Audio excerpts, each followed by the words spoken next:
National ଉଚ୍ଚ ବିଦ୍ୟାଳୟରେ ବନ୍ୟପ୍ରାଣୀ ସପ୍ତାହ ପାଳିତ।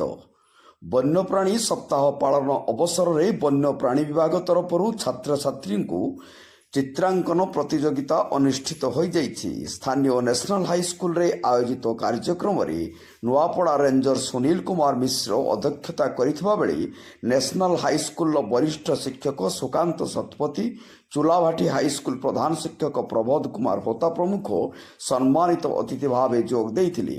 ପ୍ରତିଯୋଗିତାରେ ଜୁନିୟର ଓ ସିନିୟର ବିଭାଗରୁ 3 ଜଣ ଲେଖାଏଁ କୃତି ଛାତ୍ରଛାତ୍ରୀଙ୍କୁ ପୁରସ୍କୃତ କରାଯାଇଛି। ଏହି ଅବସରରେ ଛାତ୍ରଛାତ୍ରୀମାନେ ଶୋଭାଯାତ୍ରାରେ ବାହାରି ସହର ପରିକ୍ରମା କରିଥିଲେ।